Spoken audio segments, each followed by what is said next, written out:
Hey everyone, welcome to an episode of Absolute Comics. My name is Benny, that is Sal, and every week we get together to talk about the latest comic books, what's going on in the world of movies, TV shows, and all of that kinds of jazz. Today is going to be a very special episode. We're going to have a discussion about Batman, we're going to talk about Red Hulk, probably the other way around, and then we're going to have an interview with Christopher Priest about Superman Lost and Vampirella 666. That's right. Batman 666 would be cool. Yeah. And then we're going to have a chat with, possibly, because it's not being filmed yet, Declan Shalvey about Thundercats. So if that isn't in this episode, you know why.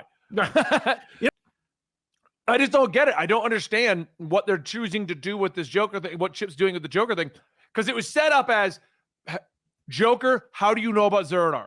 And he's like, let me tell you. Yeah, and then it segues into a book called Joker Year One. And it's like, you know what? That's a no-brainer. It makes sense. I get it from a marketing standpoint, and even for a popularity standpoint. I know a lot of vocal fans are like, oh, I'm kind of Jokered out, and I completely understand, but makes sense. People are going to buy it. Sure. Yes. Then we get it, and it's like, it's two different timelines, neither of which are the present, one of which is a timeline I thought we left behind. Like we're looking at straight up 0 year, and it's not like it's interpretive. He's wearing the purple gloves. He's got like the ribbing on the black portions of the costume. He's got the chin jutting out of the Red Hood gang helmet. Like everything in there is 0 year, and I'm like, what? That's the first thing. Then we're in the future, where Joker's dead, but but he's not, because also there's like a virus of. I actually like the idea of the virus Joker. What's it doing here? Right. Like the Joker virus plot, I feel like is another book you can just write. Like this whole thing is like, I'm shocked it isn't like a Black Label book or a side project, and maybe it is. Maybe Chip pitched a Black Label Batman versus Joker book called Joker Year One, and DC went no. Put this in the main book. Yeah. It's weird, and it doesn't even line up with what's going on with the Zeranar plot. Like, no. There's nothing in here where Batman's not doing his own thing. He's not acting like Zeranar. It's just Joker being weird. Two timelines. None of it makes any sense. And I'm just like, what is happening? I know. I was baffled because Chip Zdarsky is a fantastic writer who understands character and tells a damn good story. This thing... And I'm look, maybe it's one of those things where it's like, let him cook 2 more issues. It'll be amazing. There's only one. No, there's more. There's 3 parts to Joker Year One. Yeah. Part 3 is next week. That's right. Because part 2 is this week. It's out already. You haven't read part 2 yet? I haven't even read part 2. Oh, part 2 is what they revealed. The training. Yeah. Is he unlocks the ability to not be afraid. What does that even mean? I don't know. Like, it's literally like today's issue is like, hey, I'm afraid of Batman. It shows Joker is afraid of Batman after what happened. He's got trauma from that. He's running from Batman. I like it. So this trainer of Batman trains Joker to not be afraid. Joker kills the trainer. Naturally. And that's it. The future plot doesn't go anywhere as well. Batman finds the original Joker, tricks him, and then we see what happened to the Bat family, and that's it. Oh. Like, nothing is happening. Damn it. I don't know. I thought I forgot you weren't here last week, so we couldn't talk about issue 1, so you're a issue behind on it. Yeah, that's right. No, but I did read issue the last week's issue, and it was just like, don't worry, I haven't spoiled anything because nothing happens. Right, that's even worse. I mean, like, not and I don't want to bag on it. I mean, I love Chip's work. It's just like it's frustrating. All right, so yeah, I mean, like, and the scuttlebutt, people are complaining about it. People are like, I don't even understand what it's supposed to be. And I'm like, I mean, I'm there with you, man. Yeah. Well, I think that's the biggest problem. Like, okay, so what? Joker got trained, but didn't really just so he's trying to fight Batman, but he isn't really. Yeah. So he's trying to fight the Red Hood gang, but he isn't really. And then why is there a future plot in a flashback sequence story? Right. And why is the art so great in it?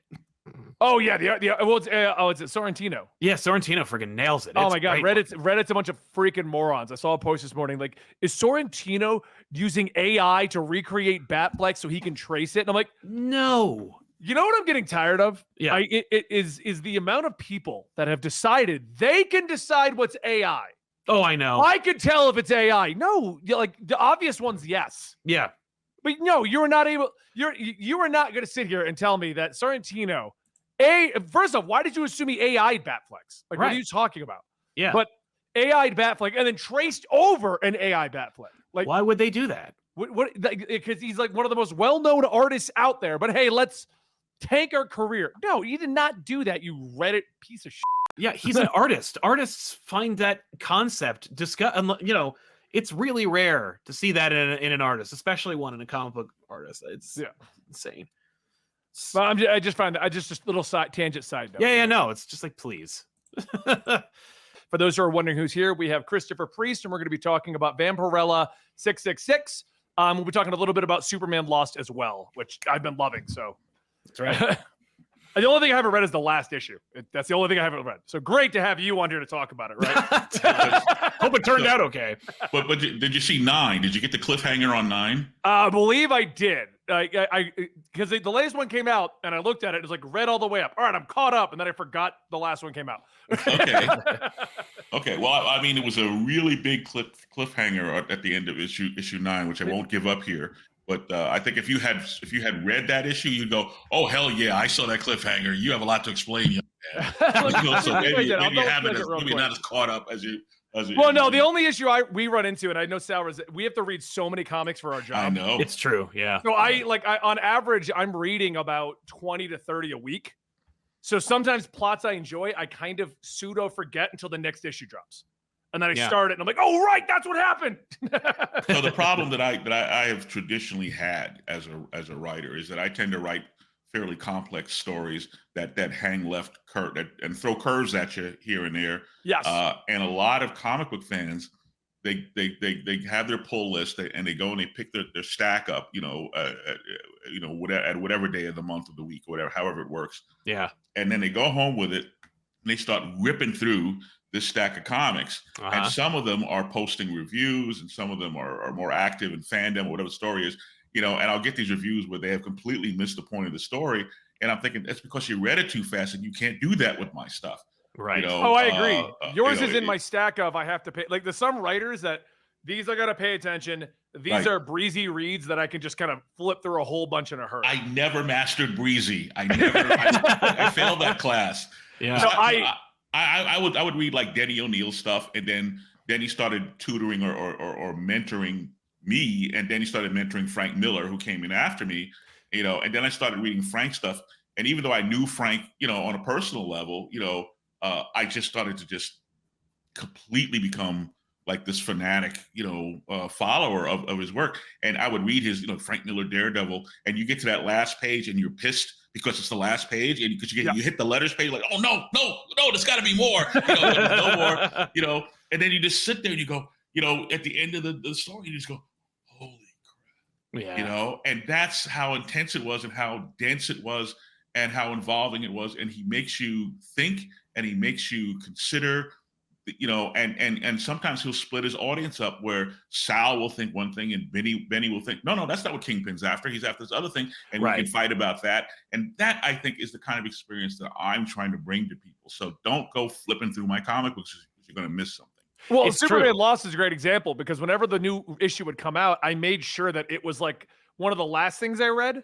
Because if it's one of the first things I read, a lot of times it will just get lost in all the other stuff I'm reading for the day. Mm-hmm. I had to read, and I opened it up 9 to see if this is what I was thinking your cliffhanger was. Oh, I know what that cliffhanger is. Yeah. Like, oh no. Yeah. That was a heart-stopping, like, oh my God. Yeah, you didn't want to spoil it, so I won't spoil the cliffhanger. But I will say, when I read your cliffhanger, my reaction was, oh, it's not in canon. that was the first thing I said. Yeah, Actually, I got a call. Actually, my editor, got a call about that cliffhanger because she never cleared it with people upstairs or whatever. And somehow, once it started circulating around the office, all of a sudden now we're getting heat from as high up as say Jim Lee or the studio. Where they're just going, okay, ho, wait a minute, what's going on here? What are you doing? Hey, we didn't clear this up, that kind of thing. Yes. And I would just kind of scratch my head, go, well, it's an evergreen story. Right. The difference between evergreen and Elseworlds is a story that can't possibly happen in the DC universe. An evergreen story, like my Batman versus Deathstroke, that's a story that may have happened or that may yet happen. So it's written to not violate any of DC's continuity, while obviously not necessarily being in DC's continuity. But either way, we rattled some cages there because we just thought we're over here in our corner having our little Superman party, and then all of a sudden, the Superman group editor, and then Marie, and then people above them, they go, "Oh, what's outrage? What's Priest doing? Stop him! He's crazy." Stop you at issue 9 out of 10. How often does that happen? Because I know we've seen inklings of it in the industry where you would assume, because things have to be written and then approved and edited and then drawn, and it's like a laborious process to make something manifest. How often does it happen where someone goes, "Oh, I'm sorry, I know you're on issue 8, but what?" Yeah, it's kind of like I think there are things that we probably need to clear with the higher ups, and we try to clear everything that we think is remotely controversial. But sometimes I just don't think something is controversial. Well, there you go. But I was getting hammered regularly on Black Adam, and it was just kind of like, boy, did they regret giving me that book, because I was just doing stuff that was just making everybody nervous. Like in one issue, there's this Jordanian pilot who's pissed off at Black Adam because Black Adam, in his rage, Black Adam had accidentally killed the guy's family because he had just some super fight, whatever. Anyway, so here's this rogue pilot in a fighter jet, and he's going to attack Kahndaq, and Black Adam all but begs him not to, and the guy just refuses. I'm mad at you. I'm going to do it. So Black Adam ends up destroying the jet. Okay, and then 2 issues later, there is a passenger jet about to crash in Tel Aviv.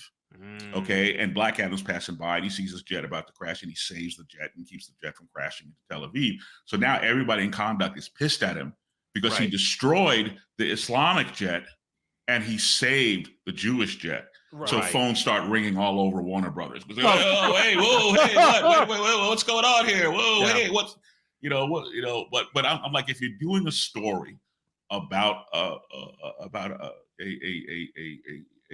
leader of a head of state, in the Middle East, then there's going to be all these implications. All his neighbors want him to engage in Islamic law, and that kind of thing. And then you have these separatists, and you're going to have all these issues here. And then I cast Chris Rock as his Robin, as his sidekick.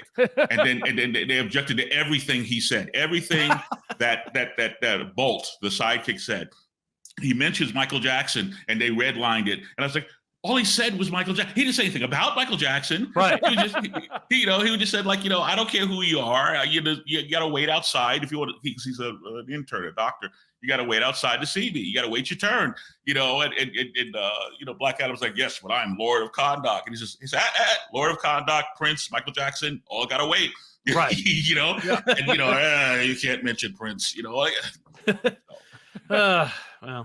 Well, it's fun because you've written some of the best stories that I've read. And like we were just saying, your stories are the kinds that I put aside, and I want to make sure that I'm actually understanding, because with your stories, I always feel like if I miss a panel and then I go 2 issues later, you're like, wait, what? Hold on. Like Superman Lost was that the whole way through. I'm reading through it, and like I get to the end of one book and I read it a little too fast. I'm like, I got to reread this because what? Yeah. But it's interesting that you've chosen to go to Vampirella because you're helping with the 666 Dynamite reboot of Vampirella, right? Well, I've been on Vampirella forever. Have you? I've been writing Vampirella since 2018. Yeah. I did not so I actually have a little bit of a history of Vampirella. I have read classic Vampirella. Yeah. And I've seen the more recent years where there was attempts to kind of like go away from making her only the sex symbol. There was like the anime attempt and the more like softer attempt with a full body outfit and things like that. Right. And I never got super into the Vampirella lore. I understand Vampirella is actually an alien. I understand the rules behind Vampirella, but never gone beyond that. And it's always been something I found interesting, but I never dived into just because Vampirella is so big and sprawling. It's always been difficult to find a jumping on point. Mm-hmm. Yep. And so 666 sounds like that's what you're trying to do. You're trying to make that point for fans like me that are interested, but don't really know more beyond the baseline Vampirella lore. Well, that's a polite way of putting it. Actually, I'm begging you. I'm begging, pleading with all of you. Please give us a shot. Please, it's the damnedest thing. When I was writing Deathstroke, there was a large group of people who just refused to read Deathstroke because they assumed they knew what was in it. because they look at the cover and here's Deathstroke with a bloody sword, or he's snarling, and whatever the story was, and they just assume the book is about this mass murderer and it's bloody and who cares, and that's not at all what Deathstroke. Deathstroke was about the world's worst dad. Yeah. Okay. It was about this guy who loved and wanted to be loved, but who was capable of neither. So he would do stupid stuff like have his own daughter, put out a hit on his own daughter so he could spend time with her, protecting her from the assassins. He was just kind of, house MD with a machine gun. He was like this really dysfunctional guy who just happened to have this day job. So Vampirella, people look at the covers and here's a sexy girl with skull. Oh, it's about a sexy girl with a skull, and she bites everybody in the neck, and and they think they know what the book is about. Right. But the book is about a single girl trying to make it on her own in the big city, and she just happens to be a vampire from outer space. I've always found the Vampirella story. You're always like, she's a vampire from outer space. Like that. The second line has always been like, wait, what? Yeah. Yeah. But different writers have different interpretations, and thank God Dynamite allows me my own. So I hope nothing I say is offensive to other Vampirella writers, but this is the Priest interpretation. This is our unique corner of the Dynamite universe and our continuity, where our series is just more, it's less about demons and witches and all that kind of stuff. And it's more about this person who wants it's about Casper the Friendly Ghost. You people are way too young to remember, but Casper the Friendly Ghost was a cartoon in the 1960s, and it was about this dead baby, who went around and he wanted all the things that you want. He wanted community and friends and love and all that stuff, and he just wanted to hang out and have fun. He was like Michael Jackson, sort of. Anyway, so except that at some point in the story, inevitably, the people he was making fun with, he was making friends with, would realize that he's a dead baby, and dead babies are scary, and they go, "Oh, it's a ghost," and they run away. Okay, so this is Vampirella, and she wants what we want. She wants community and friends and love and all this other stuff. But she has a maniacal mom who's making trouble with her. She has a twin sister, an evil twin. You got to have an evil twin. Come on. Yeah, it's gonna be a melodrama. You got to have that kind of thing.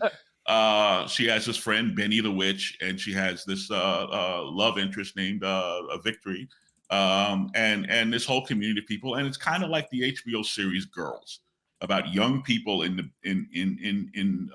big city and what becomes of that. And it's just she just happens to be a vampire from outer space. Right. But it's a lot of fun. She has she sees a psychiatrist, and she exists in a world that does not believe in vampires, first and foremost. Mm-hmm. So nobody actually believes in vampires or werewolves or any of that stuff. And she's seeing a psychiatrist, and the psychiatrist just thinks she's crazy.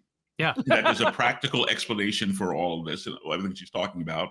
So the therapist trying to work through it. And the therapist is based strongly on Samuel L. Jackson. So he's this, very gregarious, and he calls her, crazy space bitch, and that kind of stuff. And it's the therapist call her crazy space bitch? The therapist calls us crazy space. Do I have treats crazy space bitches written on my door?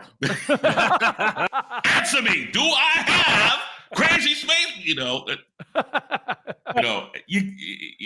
It's a great book that it's just hard to get people past the cover onto the inside because they assume they know what the book is about. Of course. The book is a lot of fun. It's got a lot of humor. It's got a lot of poignancy. If you like what I do at all on Quantum and Woody, on Black Panther, on Deathstroke, on Superman Lost, if you like anything about what I do, it's all here in the Vampirella thing. So 666 gives us a chance to kind of catch our breath and jump on here. And what we're doing is we are turning the clock back to literally the first issue that Aragon Gunduz, my artist, that Aragon and I did for the 50th anniversary. So if you've never read the book before, here's your chance. You get the Jetsons, theme song. George Jetson, Jane, his wife, their boy Elroy, and everybody comes on stage. All the characters take a bow and they do something that sort of shows you who the character is, and then they, so here's your chance. Now, if you have been reading the book and you already are familiar with the book and the characters and so forth, you will immediately know that 666 is complete bullshit. That none of this is right. That, oh, wait, what happened here? And if you are familiar with the book, 666 will be hilarious. It's a hilarious story to people who know what they're looking at. If you've never read the book before, that's fine. You'll enjoy it on a different level as it's an introduction to the series, and here we go. But if you have been reading it before, you will immediately go, what the hell is Priest up to now? That description kind of reminds me of what they did with Invincible when they did the reboot. It's like, what's happening here? Like, it was a good jumping on point, but if you've been reading, right. If you've been reading, you were like, no, what the hell is this? Yeah. So that's kind of the gag that we're doing here, and then you know, we're returning to monthly schedule. So we'll do 666, 667, 668, and so forth. Is it the true legacy numbering of 666, or are you guys just jumping? Well, I just work here. Okay, you'll have to ask the publisher, you know, but we had wrapped up our 20th anniversary run with 25, and then I did a couple of mini series. We did year 1, and then we did a couple of bookend series about her possibly marrying Dracula, depending on how you look at it. Right. And then Nick was like, well, we would like to return to the monthly schedule, so we were going to do Vampirella 26 and pick it up from there. But some genius, and I consider Nick a genius. He's a marketing genius. He's my god, my marketing god. You know, it might have been Nick or somebody else up there that just said, you know, if we factor in the Warren run, the Harris run, and you know carry the one and the coefficient and you know that kind of thing, that we're probably up to issue 666. So why not go with it? And I think it's a great idea, and it's getting a lot of attention. We got a good buzz out there. Yeah. This issue you have up on your screen, they're doing a special variant with this foil cover, and they sent them to my house, and I got to sign all these foil covers things, and I hope I don't smear them. Oh, sure. There's a lot of when I looked it up, a lot of covers came up, so I went with one that was that's it. That's the foil one. Yeah, that is the foil one. Okay. Yeah, that's Perillo. Yeah, nice. But there's a whole bunch of them out there. At any rate, I just I think Ergun is my artist. I think he's a genius. He has a sort of animation style, you know, that is very unique, and he does his wonderful things with colors and airbrushes. And he's had a long time to work on 666 because I wrote this, I don't know, like half a year ago or whatever it was. Oh, wow. So he's had plenty of time to work on this thing. You must be way ahead of schedule with how much. And it's like we hope we stay there. Yes. But yeah, we've got 3 or 4 issues in the can before this one even comes out. So we're in good shape. But 666 is really a labor of love, and the intensity that he brings to it and just how gorgeous every panel of this thing is. Forget me. The art on this thing is outstanding. Yeah. Yeah, it looks incredible. I'm excited because when they sent this over and they brought it up, they were like, hey, we would like you to talk about Vampirella 666. It's a fresh jumping on point. That's how it was pitched to me, which is why in my head, I'm like, oh, so they got Christopher Priest. Of course you want to promote this. Like, yeah. Yeah, but I was like, where you've been on it for the last 6 years. That's it. Yeah, I'm old hat on Vampirella. I just you know, in this business, you're always expecting somebody to hand you your hat. Yeah. You know, it's like coaching the Yankees. You know, sooner or later, you're gonna it's been nice having you. Don Pardo will have parting gifts. You know, that kind of thing. And I'm just really surprised and grateful that they want me to stick around, and that we've. In fact, just before I jumped on here, I was exchanging notes with my editor about, you know, new and more nefarious things. So we're doing even more stuff, down the road here. It's exciting, man. I love the approach. I know that you have kind of an opinion regarding how, and I know that, again, this is about Vampirella and about the way they sell it. Because, I mean, the 6666, it's a great idea, but I know that you have a thought about how they're presenting the tone and the vibe of this book. You know, it's because Vampirella is constantly at odds with like the roots, the origin, her kind of like exploitative visual style versus what she actually conveys in the text. I think that what I'm trying to write, and I want to be very careful about how I phrase this because out come the thumbs. Okay? I'm trying to write a book that would appeal to women. Mm. That I'm trying to write a book about. This might as well be Wonder Woman. Right. You know? Okay. She's not an icon of purity, but she has a certain sweetness to her, and she tries to do the right thing. But more than that, I want to make her an actual 3-dimensional living, breathing person, and not just work the suit, if you know what I mean. Yes. You know, It reminds me of the Zenoscope approach back when they used to do only cheesecake covers, but then you'd read the book and it's like, wow, this is actually like it has substance. Yeah. there's real substance to this, but You'd never know. You would never know because the covers were all just, and they were always trying to sell the nude covers, and you're like, but you open the book. I remember Jungle Book was one of the ones that I really enjoyed, and it was like, this is a really solid story, and you kind of ruin it with this cover. Yeah. Well, you know, that's what I'm trying to get to, but except that I acknowledge the fact that these are also collector items, you know, and that the job of publishing is to pay the electric bill, you know, and keep the lights on, you know, so that, you know, a lot of times in comics, especially now more than ever, you know, they're like trading cards where the covers are the trading cards. Yeah. And the actual story, the substance of the book, that's the gum.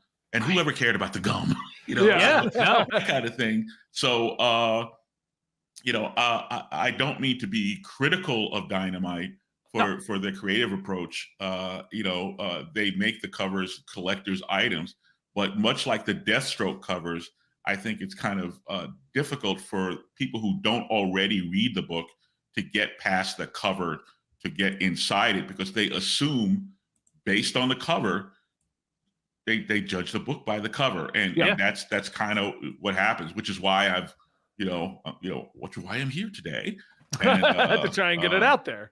Yeah. And also I meant to do this, Benny. I meant to, cause I've been sending people, I meant to send you a little PDF that's just a Vampirella sampler where I've taken like 2 or 3 scenes from our run that will explain what the book is about and put them together in a PDF for you to post wherever you like and let anyone download them, look through them, whatever like that. But here's a chance to get past the cover and see this is what this book is about. And hopefully you'll see that it's funny and it's touching and that this is a character that's worth following, that we have attempted to breathe real life into. And she just happens to be a vampire from outer space. Exactly. So it just happens to be that. That's all. Right.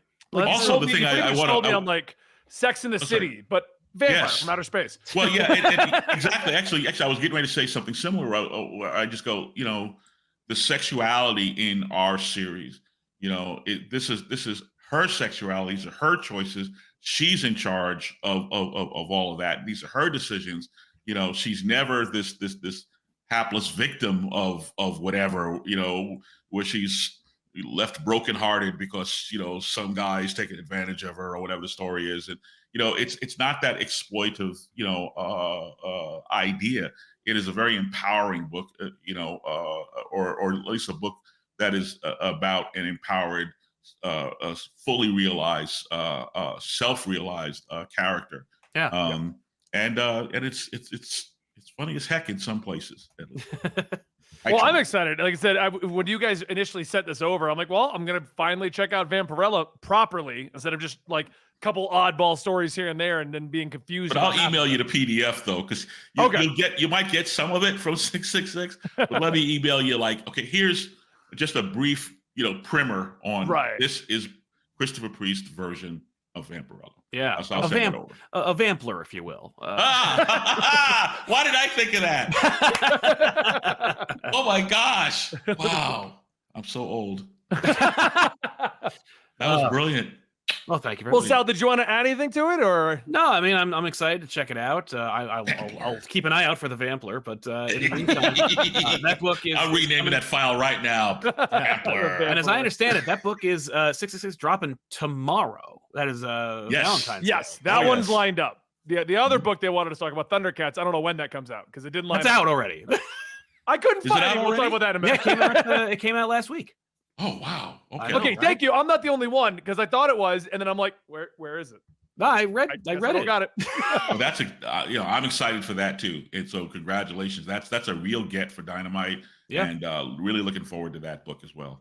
Yeah, totally. But Same. thank you so much for being here. I hate to cut our time a little bit short, Christopher Priest, but you are amazing. I don't mean to say your name in full, but it's also weird because I wasn't here when you first showed up. So I don't know if you like Chris, Christopher, Mr. Priest. I don't. Whichever way the check clears. That's Okay. That sounds good to me. But you have a great day, and we'll be making sure everyone checks out Vampirella, and I'll be sending out the Vampler. Vampler. I was gonna say Vampirella, and I was like, "That's not it." No, what is it? Vampirella. Yeah, that sounds like Bugs Bunny is talking about Vampirella. I don't know. There you go. All right, Sal. This was a natural transition from whatever came before this. Yeah. Did you see that Red Hulk is pretty much all but confirmed thanks to crew jackets? I mean, I did see the crew jackets, but for me, the reason why I know Red Hulk was confirmed is because even though we lost William Hurt, who played General Thunderbolt Ross, who is Red Hulk, we needed to recast him. That alone. Because they'll kill off characters without a friggin' thought. I loved his portrayal of General Ross, but he wasn't too. in a place where we needed him to come back. No, it actually would have been fine if he didn't come back, especially if, and there's another thing I saw, Mark Ruffalo said that Kevin Feige has told him personally, and I think he said it, he's like, I can't talk about more. He's like, we will never make a solo Hulk movie. Right. That is over. Which I'm still shocked by, because there was all the rumors that they were finally moving forward with a solo. Maybe the reaction to She-Hulk killed any hope. Oh my God, it could be that just really, they were like, yeah, no, we're going to test it with this show that costs way too much money and it will only appeal to a very small, narrow amount of people. And oops, it didn't work out. Who'd have thought? But, from a marketing standpoint, they could have had a very low bar for it and be like, hey, if it appeals and people like it, we'll do that. But maybe the She-Hulk show has soured a Hulk in general. Oh my God. Yeah, they might have poisoned the well for Hulk. We're marketing. She's like, you know what? Don't even talk about Hulk anymore. We're going to try this Red Hulk thing. Right. But the fact that they're not going to make any solo Hulk movies, for me, says, well, then you don't need Thunderbolt Ross. Because one of the things I really, really wanted to see was Mark Ruffalo's Hulk go up against Thunderbolt Ross, because we got him in the Incredible Hulk movie, which is technically part of the MCU, but with a completely different actor. I love Thunderbolt Ross. It would have been really awesome to see him have a real problem with the Avengers because they embraced the Hulk. It would have been awesome, but instead they just didn't do that. But then William Hurt passed away, and it's like, all right, you know what? If we're never going to put him in anything, there are other Red Hulks. You could do something else with it. But they were like, no, Harrison Ford, one of the least interested actors who he's outright said, I want nothing to do with franchises. Yeah. So how much are they paying him to do this? All of it. It's got to be everything. But he's going to be the Red Hulk. Can you imagine Harrison Ford? There's no way Harrison Ford is wearing a mocap suit and doing a thing. Not even a little bit. Can you imagine him wearing that headgear thing with it that mirrors your facial expression? Maybe he wants to. Maybe that's why he agreed. Right. He's I've always wanted to do a mocap suit thing. Well, be prepared to see that one and only one time ever in the history of the MCU, because there's no way you're going to convince him to do it twice. So they recast him as Harrison Ford. That says immediately, oh, well, then he's going to be the Red Hulk, because there's no other reason to need General Ross in these movies anymore. No, you're 100% right. We have enough characters, and they can introduce other characters, and they can do whatever they wanted. There was no reason to bring back Thunderbolt Ross. And on top of that, there's no reason to stunt cast Thunderbolt Ross. No. If you want to bring back the Red Hulk, have another fun actor that's maybe a little younger than either Harrison Ford or William Hurt. I don't know why they didn't go that route. I'm shocked. You can still go stunt casting if you wanted, but you're right. There's no way they're going to bring back Harrison Ford for another movie. Right. Why wouldn't you get someone who's down to be the villainous Red Hulk for multiple movies? Why wouldn't you go that route? Unless Red Hulk is either gonna die, which sucks, or he's going to be Red Hulk forever. General Ross, I'll never transform back into General Ross.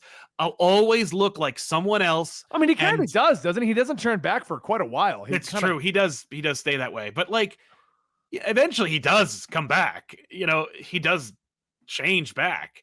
I don't know. It's weird. It's really weird. It's a weird decision. But on the crew jackets, they were like, let's just give it all away. Yeah, I don't know why that's the logo. The logo, if you haven't seen it, folks, you'll see it on the screen, but it's a big red Hulk hand holding the Captain America shield. Yeah. Which Oh, okay. Wouldn't that be the greatest red herring ever, though? If, like, in the end of all of this, there is no Red Hulk. Oh my God, that'd be outrageous. Yeah, the Red Hand is actually we brought back Red Skull. He found his body and he's back here and he's another actor and we're moving on.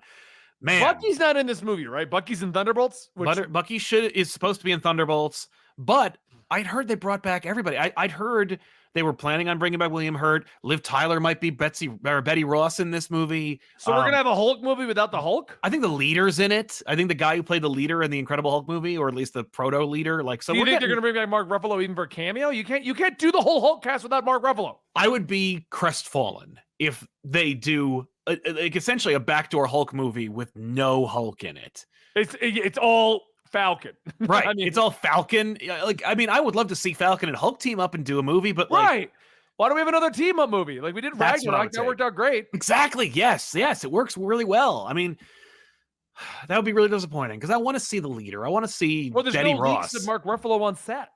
I know, and he's pretty leaky, so I imagine he'd give it away. But then the other thing is, oh no, but he's a father, and Scar sucks. Will Scar be in this movie? Oh no! I know, with his horrible haircut and his bad CG. No, I don't. Am I wrong? I thought we were just that like the MCU was kind of ignoring She-Hulk because She-Hulk broke the fourth wall and did a bunch of weird stuff that you could easily go. It doesn't work. No, we undid that. I mean, I love She-Hulk. I think that Tatiana because honestly, I think the last 2 episodes you can just ignore. Well, yeah, the first 8 work. Yeah, you know, Matt Murdock shows up. Matt Murdock, She-Hulk and Jen will exist. Jen is great. I love all of that.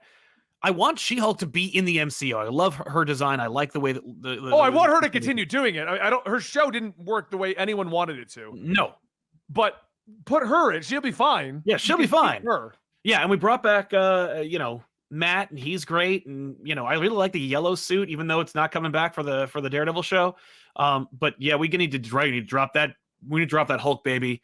The last episode is all fourth wall breaking nonsense. It is weird, isn't it? So it's like, you can just ignore that last episode. You really that's the one where Daredevil just drops out of the sky because she's like, and Daredevil's here, and he's just like, "What's up? I'm back." That's true. Like you could literally just ignore that whole because it's the same thing with Hulk. Bruce is back, and I got a son. Like the whole episode just and everyone's like, we didn't like, and someone can even make that joke if She-Hulk was in another movie, maybe this one, and someone's like, hey, doesn't Hulk have a son? She's like, no, we're not doing that.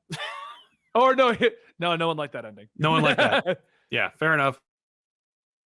So I don't think Scar is coming back at all. Good. Yeah. Well, I genuinely hope you're right because Scar sucks. But hopefully Hulk's in this Captain America movie because it's essentially a Hulk movie. Hey everyone, welcome to the segment where we're talking with, is it Declan Shalvey? Is that how you say it? Okay. Yeah. About Thundercats #1. Today I had to bring Sal along for this interview because 1, it's the show that Sal's on, so why wouldn't he be here? And 2, Sal's the Thundercats fan and the Declan Shalvey fan, so it makes way more sense. Yes. So what I'm getting is you're not a Declan Shalvey fan. I'm out of here. No, we're both Declan Shalvey fans. He was telling me the books you've written. I'm like, oh, I did read that. Like, yeah, I am the worst person ever to match the name with what I enjoyed. Mm-hmm. I'll rant and rave about what I enjoy, but I won't know who did it. Right. That's okay, man. I mean, I think that's actually normal. Sure, most of us who even got into this stuff didn't know it was a thing until you kind of do look up the names. Like, oh, real people do this stuff. Right. Yeah. You forget it when you're making it. You forget that you used to also be that person. Right. Well, the issue I run into, and we had to have the same discussion with Christopher Priest. I have to read, and Sal as well, like 30 to 50 books a week. So we just read such mass quantities. We don't catch who's doing what half the time. Yeah. Sure. So anyway, Thundercats. Let's kick this off. Were you a fan of Thundercats before or after you picked up this writing gig? I became more of a fan after all of a sudden. Yeah, what are these cat thunder things? No, I was a fan. It's kind of both. I remembered loving it as a kid. I mean, I did love it as a kid. It like blew my mind. But I also have a terrible memory, so I didn't really remember a lot of specifics. I just remembered loving it. I knew the characters. I had the toys. And it's kind of funny thinking of it in like terms of like how well the book is done. But I didn't think anyone would care about the Thundercats book. I just thought, like, this would be a cool book. Like, I remember these characters. They were really fun. Like, it'd be cool to go back and look at the world and try build like a new thing, and you know, a new series. That would be it's like a fun creative challenge. And that's all I thought. I thought like it would just do, you know, like a licensed book tends to do. My aspirations were just do a cool book, and then all of a sudden people started ordering the out of it. Like, yeah. No, the meteoric success of the first issue is it's got to be like just not only is it fantastic for Dynamite and it's great as an indication, but it also must have it couldn't hurt the Declan Shalvey brand a little bit to be like, well, maybe my rates should go up a little bit. I mean, I am on the #1 book of the week. Yeah, maybe this new thing called tremendous success is something that could add to my fledgling career of like, who, the guy from that thing? Well, I'll when I hear your name on things, I'm like, oh crap, it's gonna be cool. Like you're Moon Knight, your Punisher, your Venom, you know, just your covers for the Magneto series. Like there's a ton of like, oh, that's a deep dive, man. The Magneto series, people love that book. See, I told you, I got your fan here, my co-host. That's why last week. Yeah, I'm just saying this a long time ago. Those books are like 10. You go back 10 years. No, that can't be possible. yeah, I know. So it's funny about the Thundercats 1 being such a success. So last week we were supposed to originally do this interview, and Dynamite didn't send a copy to read. So I went to go buy the book to read, and it wasn't on anything. So that's how we're getting all those sales. We want to do podcasts. Yeah, it wasn't on like digital. I couldn't find it on like the local store, and I just thought they had the release date wrong. Yeah. It was only in the interview with Christopher Priest before this that he's like, oh, it's out. Oh, it's out. I've heard a few places that they can't get a copy because it's gone. But like, I mean, there's a lot of them out there. Like, I guess some shops just ordered heavy, others didn't. And now they're ordering again because it's getting a second printing. Yeah. Oh, congratulations. You know? Thanks. Yeah. No pressure or anything, right? It means nothing to me at this stage. It's just numbers. You might as well just be throwing symbols at me. I don't understand anymore. No, I'm like, so it is great. It's really, really cool to be like, I think, you know, if my career was just doing cool kind of smaller books, that was kind of how I saw things, and I was perfectly happy with that. I want to do cool things. I want to work on cool projects, and you know, smash hit books are not that common, unless you're working on your Batmans or your Spider-Mans. But they're all, you know, it's kind of winning the lottery to get that stuff. Yeah. So for this to happen with Thundercats, I mean, it's really, really cool. Like it's great. So many people are excited about. I mean, you know, from doing lots of creator-owned books, which I'm very so subtly advertising. Oh, you mean like what's it called? Time Before Time, or yes, well, this one. No, but Time Before Time as well. But no, you know, it's very hard to. That old dog? No, Time Before Time. That came out a couple years ago, though. It's hard to generate. You keep diving. I'm sorry. That's true. Yeah, let's go back to Hero Killers. It's hard to generate enthusiasm and buzz, and from somebody who pushes their own work a lot, very, very hard to do that. So to just kind of like accidentally end up in a book where there's tremendous buzz and excitement is it's really cool. It's a little overwhelming, but you know, it's just genuinely cool to see some people excited, even if they're not happy. You know, there's some people who hate what's happening, and I think I was talking to Drew at one stage. I'm like, a book sells this much, plenty of people are going to hate it. Right. Just love advertising. That's exactly. It's just the mass amount of people who have bought it increases the amount of people who are going to not like it, but also like it. So it's very strange. We deal with that all the time on YouTube. Like if a video goes viral and then goes farther than normal. And so it seems like every other person you end up getting, because it's popular, is why they're there. Yeah. Suddenly these are all the ones that are hating on you. And like, I feel like that's what you're kind of dealing, because now, Thundercats is popular. It's good. So now everyone wants to see what's going on. So you're going to get more people that aren't even buying it because they wanted to actually read it. You're getting people that are buying it because it's popular.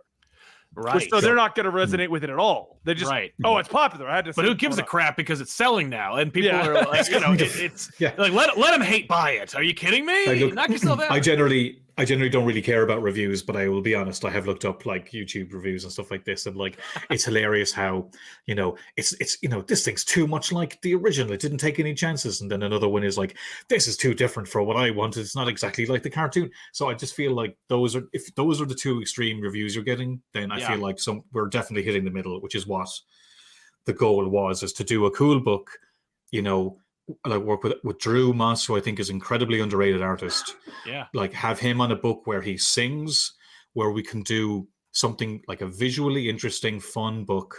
How cool is that? So, so we have that anyway. We have that. That's the book we have. If it's selling great and more people are reading it, brilliant, And I mean, I hope everyone who reads it like can't wait for the next issue and goes check out everything else. Because the weird thing is, when I did Moon Knight, which was kind of the biggest thing I'd done, all of a sudden everybody was like, "Oh, ever since then it's been like, oh, I first saw your stuff on Moon Knight," which is brilliant because I'm so proud of that book. But I had been doing books for years before that, so I realized this Thundercats is going to be the first book that people will see my name on in a lot of. Even though I've done Batman and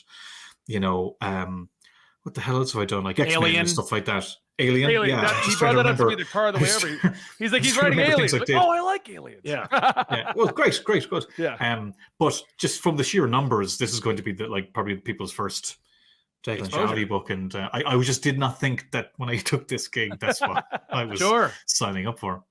Yeah.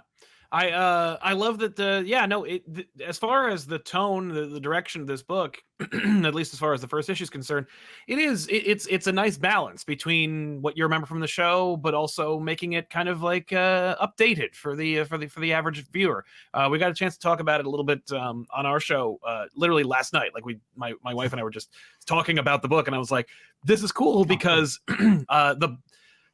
because when I was I remember re-exposing myself to the show long after I'd seen it, decade or more decades between watching it. And I'm like sitting there, and it came on TV, and I'm like, oh man, Thundercats, turn it on. 5 minutes into it, I'm like, I gotta turn this off. The dialogue is dreadful. The story is formulaic. I understand. But the mythology is something that can't be denied, and that's the thing about that's the endless potential of a universe with striking iconography mixed with unbridled nostalgia. Yeah, like you can really, you got ore to mine with that. Yeah, I mean, nostalgia is a powerful thing. I'm realizing now with sales numbers, but that cartoon was so cool. Even if I didn't remember a lot of it, but I just remembered it was cool. Lino looks cool. Panther looks cool. Fucking Thunder That's Tank. where I'm at. It was all the Thunder Tank looks cool. I just remember enjoying it, and a lot of things from my childhood I don't want to rewatch because I'm like, I enjoyed it, and I know it'll be bad if I watch it again. Right. I like. No offense to fans of the cartoon. I did rewatch a lot of it, and it's of its time. It's a little clunky. It does a lot of weird things, and my approach was to basically streamline it and kind of make it something that's more, I don't want to say palatable to new audiences, but just make characters that you care about. And a comic is a different medium to a 30-minute or 20-minute episode. So really, it was adapting the franchise, for lack of a better word, for the medium. Also trying to make something I definitely had an idea. I'm like, I'm going to do this not mature, but grounded sci-fi, interesting version. And then I watched the cartoon. I'm like, actually, this is very sci-fi already. I thought I was being way more inventive than I really was, but I'm sure it was yourself I was talking to, before, but it was, to me, it's just grounding is to a degree where these are characters that you are going to relate to, and then the further we go, the world will expand. And there's so much mythology. I mean, there's actually so much mythology. I think this book could go on 100 issues, because everything I've planned so far is really just kind of the core, not origin story, because that's not what I mean. Just the first days where they're setting up. So by the time what I have planned so far is kind of where the first episode takes place, because then everything's game. But also injecting us, to be fair to the first issue, it sets the tone more than it tells a lot of a story. Right. Because you know, if I'm introduced to this world, just info dumping like the mythology it would put me right off. I'd be like, whatever, I don't care. And the reader You would know? know. They'd be able to read into it. They'd be like, oh, you're just info dumping me. You're just contextualizing it. You know, you're giving me, you know, only Star Wars can give you a big wall of text at the beginning of your presentation, and people will still be gripped by the time it's over. But with comics, you gotta get into it. You gotta give us character, and you gotta give us 20. We had 24 pages. We had like a couple of extra pages for that. 24 pages to introduce you to a world, and you know, did it as like Nate Cosby was great. It was his idea to keep the origin to one page, that first page. Totally. I think I was thinking of maybe 5, but you know. Just because I was thinking ease in a little, but you know what? You just need to get that page out of there in order to start like just being with the characters, you know. So no, I mean, I like it's weird looking back at it now because there's so much attention and there's been so many reviews. I'm like, was that the right thing I did? But no, I feel like I've got good instincts every for critic like, in the world looking at you, like Yeah. But look, everyone's, you know, whatever anybody thinks is totally fine. But I'm, you know, ultimately, really, my audience is Drew.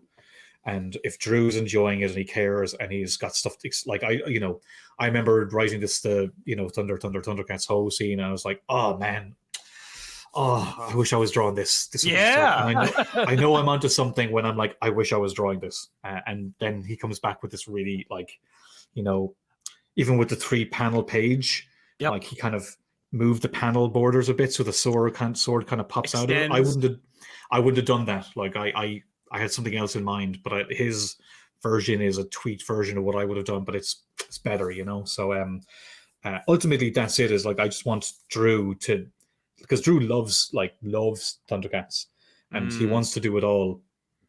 I think it's my job to kind of go, no, we're going to do this and we'll get to it, you know? And everything he comes, so that's really, as long as he's energized, I think, like we were saying about excitement, if he's excited, he's going to be excited drawing it, and then the pages are going to be cool, and then the reader's going to enjoy it. I you know, it's a subjective argument, but I think that does go a big way into, you know, the reader being excited about what they're reading is you're channeling that through the pages. And if you're bored and you're not interested, I think that has an effect too as well. Absolutely. I'm excited to see more of the Thundercats up against their villains, because as much as like you have this menagerie of really fun, colorful characters that all have a very distinct personality that is by design from committee, but throwing them up against like these antagonists, like I don't remember their names. The reptile guy, the gorilla guy, the fox. Slide and Monkey and thank you. To be fair, I had to look it up in order to get it right. I don't have them in front of me. I'm sorry, but you know, but it's like oh, God. Oh, sorry, just gonna say. I mean, I think it's probably clear that like Slide is really the main. He is the main guy. Yeah, no, you know, which works out for me because he was my first Thundercats action figure. Was Slide. Ah, okay. He's so distinct and fun looking, and yeah. To me, the mutants. I mean, you know, just calling them mutants just seemed a bit obvious. Yes. So I mean, that's why you can see I'm alienizing. You know, like mutants and plunder. Like I'm trying to make it a little bit more sci-fi, but to me, there wasn't much to them, and excuse me, the fact that they were like at war with the Thundercats or Thunderians and stuff, like I just feel that's more. He's more of a relatable character than say Mumra, who is, you know, we'll build to that, but like, you know, him. Even the first episode, the way he kind of shows up and then he sees his reflection and he's like, "Wow!" He's going, "What the hell?" Oh, I know. No, I never even. It took me forever to like even lock down. Like, what is this odd? Like, who came up with the idea of like, well, naturally, the enemy of cats is mummies. So we'll have to build that that tension up. Like, toilet paper. I mean, aren't your cats? No, that's true. Actually, the toilet paper thing is he hates them just from on a visceral level because he knows they want to play with him. Yeah, that's. Don't give me ideas, gentlemen. Right, Lionel's like, I've got you now, and just unraveling him. Yeah. Oh my God. All right, so we'll wrap it up here, unless you want to keep it going. But like, of course, we have to. Talk about the fact that so how, when you did your research for Thundercats, when you were like, all right, I'm going to watch the show, were there any episodes where you, because I know a lot of creators who do adaptations or reinterpretations, you know, they're like, I gotta see everything that there was, so I know never to do that. Was that kind of your approach, or are you kind of like, oh, this episode, like in season 2, is actually kind of interesting. I think I might have something there. No, you know what I did? I watched the first 10. Okay. And then I Googled best Thundercats episodes because I thought there was a lot. That's totally fair. Yeah. It's a lot of them. I forgot. Like the season's like 40 episodes or something. Like, it's insane. No, back then, because they were built to be in syndication, they were like, no, the first episode, the first season will be 48 episodes, and then the next season will be 52, and then we'll be done. We don't have to make any more show because it'll be in syndication, and we'll just roll like, in. It just got very clunky to watch them. You know, once the music cues get, and I'm not putting it down at all. I'm just saying, like it's of its time. Yeah. A lot of the music cues are very like, there's like 3 music cues and they're just played over and over again. Oh. And to watch it all in one go was a little grueling. So it was something I remember I learned when we worked on Moon Knight. Warren told me he read the first 5 issues of Moon Knight and that was it. Wow. I was like, okay. I mean, you're Warren Ellis, you can do that. Right. And figure it out. Yeah. But when I remember when I was on Alien, I did something similar. I just rewatched the first 2 movies, and I think the 2 newest ones to figure out what I did and didn't like, or what I did and didn't want to do. Yeah. Marvel gave me all of like the backlog, all the previous material they'd reprinted, and they gave it all to me, but I was like, that's great. I don't want to get so bogged down in a universe before I have an idea for a story. I just felt I'd have an idea, and I think I had 3 ideas. One of them had been done before, so I was like, damn it. But that's fine. I think it was more constructive to have an idea that was done rather than read everything and just fall under the weight of the continuity. Absolutely. I wanted to be as fresh as I could. So it was the same with Thundercats. Like I know a lot about what happens. I did my research, but I just kind of stopped watching the episodes after a while. And I didn't watch the newer reboot season. Yeah. But I think I was thinking the other day when I do this first year, if Dynamite keep me on, I think I'll have more confidence looking at other bits of lore, because I'm starting with the original. What am I doing with my hands? I'm starting with basically the beginning, and I'd like to pick and choose from other universe. But I think once I have my first year down, that is my take, and I'll feel more comfortable looking at other elements of the lore to bring in. I do have there is by the time we get to the first arcs finished, some of the lore you'll see I'm bringing it in, but I think it would be nice to take a general look at more once that foundation is down. For the moment, I just really want to keep it down to like the core elements and build story from character before I kind of bring it out more, if that makes sense. Yeah, absolutely. Before we wrap up, I have to ask you to tell everybody about Old Dog and where it is, and what it's all about, and because it's your creator-owned book, and I want to see if we could sell a couple of copies.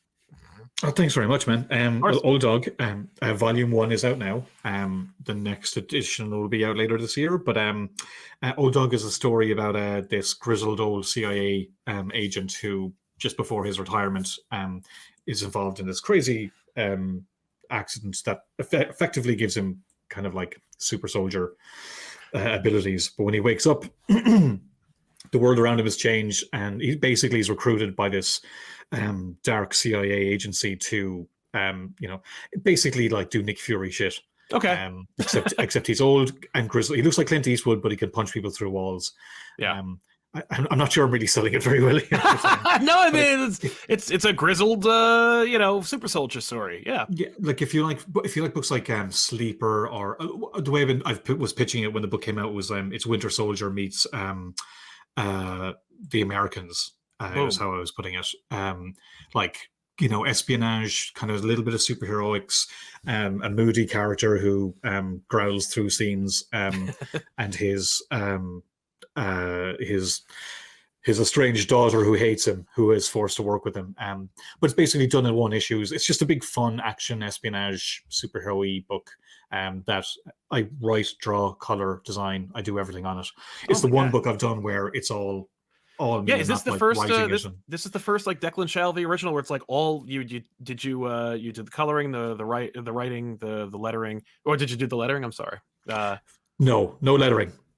Absolutely not. I know it's a completely different skill set, so it's like it's an art. I did it before. I did in my indie days. I lettered. My first job was drawing a comic, and I lettered it too. I'm like, no, I hate this. This is so no. I asked Clayton Coles to letter it, and he does a very nice. Great job.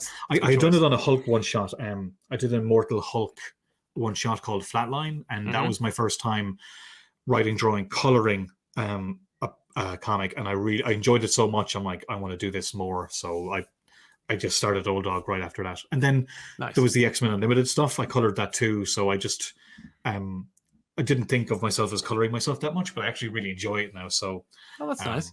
Yeah, enjoying. Yeah, we actually did. You and I did an interview where we talked extensively about your X-Men Unlimited series. But folks, you haven't already forgive me. I've talked to a lot of people. Oh, I know, I know. But I wanted to transition to just mention, like, folks, if you haven't already, Declan Shalvey also worked on the Infinity comic with Jonathan Hickman on the that like vertical book about Wolverine, where it's if you've had the image of Wolverine falling or going through space, this is this gentleman's book, and you worked your ass off. If Wolverine was falling, I was drawing it because that's the only thing. exactly. But yeah, it was a fun experiment for you. But that's another book. Since we're just mentioning your bibliography, we're like, let's go through them all. All right. Yeah. Just chip away. All right. Thunderbolts 2. Fine. We'll talk about that. It's all the thunders coming full circle. Exactly. But before we do that, or before we go, folks, if you want Declan Shalvey to draw more Daredevil, be sure to tell Marvel, because Declan Shalvey's never done Daredevil, if you can believe it. Punisher, Moon Knight, Thunderbolts, I've Batman. written little short stories. I've done little short stories, but like not like you never got it. You never you didn't have grabbed him, slipped out of my hands just as I slippery little devil. Oh. Very nice. I'm gonna write that one down. I might get to use it in 3 years' time. That's a good name. That's a good name. That's a good name for an issue. Slippery Devil. I like that. Declan Shalvey, thank you so much for being here, man. Congratulations on your success. Thundercats is on shelves in select stores because it's pretty much sold out, but it's going to second printing. So, folks, if you can get it, get on the ground floor. If I may say so, please. If I may say so, I'm pretty sure soon there's going to be news about issue 2. Oh, great. If you have bought issue 1, I think you're going to want to get issue 2. There's, I'm sure Dynamite have a big press release about it soon. So keep your eye out. Excellent. I will. All right, good tease. But of course, if you want more, you can always visit Declan Shalvey's website. I believe it's declanshalvey.com. You can follow along there, and we'll see you guys then. Hey guys, hope you enjoyed today's episode of Absolute Comics. My name is Benny, that is Sal. Today's interviews were with Christopher Priest about Vampirella 666 and Thundercats 1 with Declan Shalvey. I hope you guys enjoyed that and our discussions. Let us know what you think about Red Hulk in the comments down below. Do you want Scar to return? Because no one else does. And what did you think about Batman and the Joker? Let us know in the comments down below, and we'll see you next week at Absolute Comics.